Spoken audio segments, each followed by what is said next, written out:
رحمۃ اللہ تعالی علیہ حضرت معاذ ابن جبل رضی اللہ تعالیٰ عنہ کے پاس بیٹھا کرتے تھے. فرماتے ہیں ان سے جو پیار بڑھا تو پھر میرا مصلی سے بھی بڑھ گیا.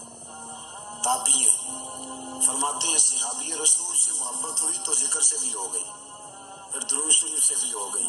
محبت ان سے بڑھی تو پھر اللہ نے مسجد کا پیار بھی بڑھا دیا.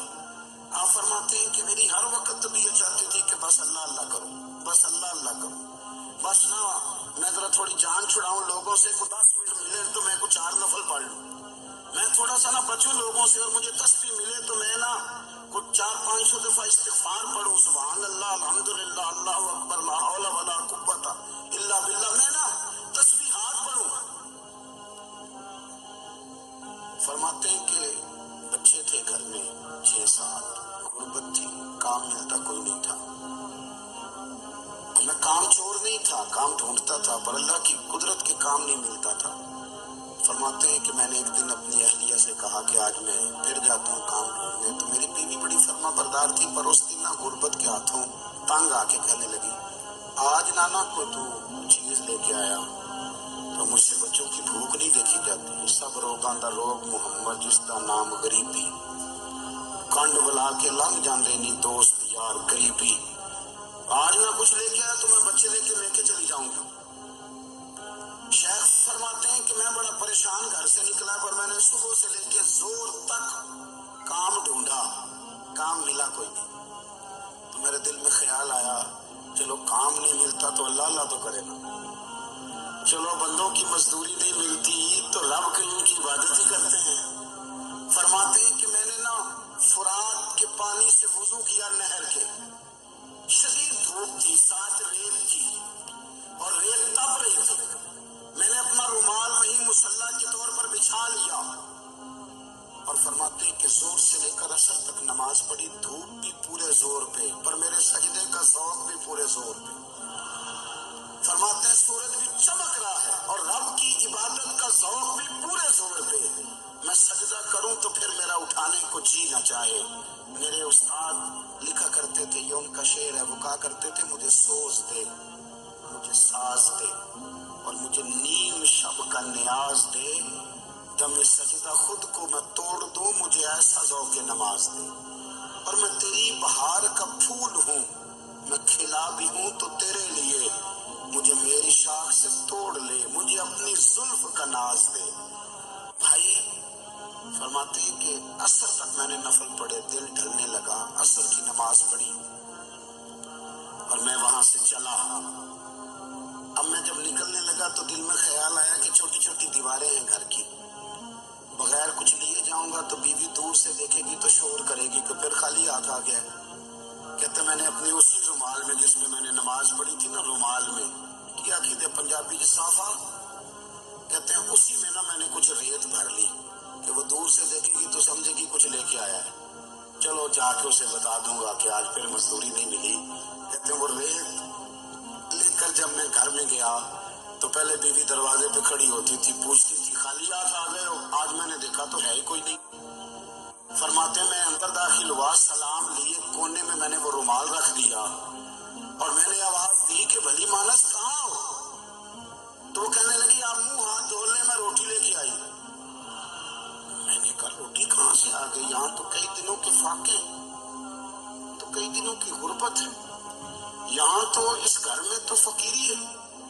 فرماتے ہیں کہ وہ روٹی لے کے آئی اور اس وقت کی جو موجودہ نعمتیں تھیں سمجھدار ہر چیز ساتھ لائی. میں نے کہا کہ بچے کہاں گئے, کہنے لگی وہ کھانا کھا کے کھیلنے گئے, آپ کھانا کھا لیں آ جاتے. کھانا اس نے چن دیا. میں نے حیرت انگیز لہجے میں ساری نعمتیں اپنے دسترخوان پہ دیکھ کر کے بیوی سے پوچھا یہ کہاں سے آیا کھانا, بچوں کو تو نے کہاں سے کھانا کھلایا, یہ سارا کچھ کیسا ہے. کہنے لگی پتہ نہیں آج آپ کس کریم کی مزدوری کرنے چلے گئے تھے, پتہ نہیں کس کریم کی, میرے گھر میں تو اتنی نعمتیں آئی ہیں کہ مجھ سے سنبھالی نہیں جا رہی, اتنا اناج ہے, اتنا گندم ہے, کس کریم کے دروازے آج چلے گئے تھے. یہ کہتے کہتے وہ اٹھی اور اٹھ کر کے کہنے لگی پہلے بڑا کچھ آیا تھا, اب کیا لے آئے ہو. اور جا کر کے نا اس نے وہ ریت والا رومال کھولا, کہنے لگے میں تو لے کے آیا تھا ریت، تو میرے رب نے اسے بھی سونے اور ہیرے بنا دیا تھا۔ جب آپ کی توجہ اللہ کی جانب، میرے نبی پاک صلی اللہ تعالی علیہ وسلم نے فرمایا ہر چیز اپنے رب سے مانگ، ہر چیز مانگ، ہر چیز مانگ۔ یا رسول اللہ کیا کچھ؟ میرے محبوب نے فرمایا تیرے گھر میں نمک بھی ختم ہو جائے تو وہ بھی اپنے رب سے مانگا کر، تو مانگنا وہ تجھے دے گا، تو اس کی بارگاہ میں کشکول طلب دراز تو کرنا۔ اور ترمذی شریف میں عجیب لفظ ہے، رسول کائنات نے فرمایا، رب کریم فرماتے ہیں جب میرا بندہ ہاتھ اٹھاتا ہے نا تو مجھے حیا آتی ہے کہ میں خالی کیسے لوٹا دوں اس کے۔ اتنے بڑے بادشاہ کی بارگاہ، او بھائی لوگوں سے عزتیں تلاش کرتے ہو تو وہ کیا تمہیں عزت دیں گے؟ وہ تو کل اچھا کہتے ہیں پرسوں برا کہنے لگ جاتے ہیں۔ لوگوں کے سامنے گڈ بک میں آنا چاہو گے تو وہ تو سویرے تمہارے بارے میں کچھ کہیں گے، شام کچھ اور کہیں گے۔ اپنی روحانی زندگی آباد کریں، اپنے مسلح کو وقت دیں، اور دنیا سے چھپ کر اس موبائل کو بند کر کے اور اپنے آپ سے بھی چھپ کے اور تنہا ہو کے چھپا کے سارا کچھ اپنے آنسو اپنے رب کی بارگاہ میں پیش کریں، اس کے حضور حاضری دیں۔ سنو نا ترمذی کی حدیث، اور اسے یاد رکھنا، نبی پاک علیہ السلام نے فرمایا اپنے دکھ لوگوں کے سامنے نہ بیان کرنا، سیٹھوں نوابوں کو نہ بتاتے پھرنا، دنیا داروں کے سامنے جا کے نہ رونا کہ میں تکلیف میں ہوں۔ اور میں اگر دنیا داروں کو دکھ بتاؤ گے رب تمہیں کبھی غنی نہیں کرے گا، اور لوگ ہیں کہ الٹا مذاق اڑائیں گے۔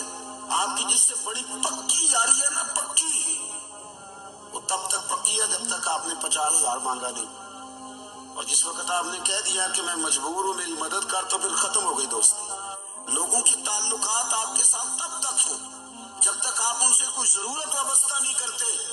کریم محبوب فرمانے لگے بندوں کے سامنے دکھ نہ بیان کرنا، اللہ تجھے کبھی غنی نہیں کرے گا۔ تو اپنے دکھ اپنے رب کو بتا، تو دعائیں مانگ، تو اس کی بارگاہ میں حاضر ہو، تو اس کے حضور عرض کر۔ فرمایا اپنے دکھ اپنے رب کو بتا، وہ جلدی کرے یا دیر سے کرے تجھے ساری دنیا سے بے نیاز کر دے گا، تجھے کسی کا محتاج نہیں رہنے دے گا۔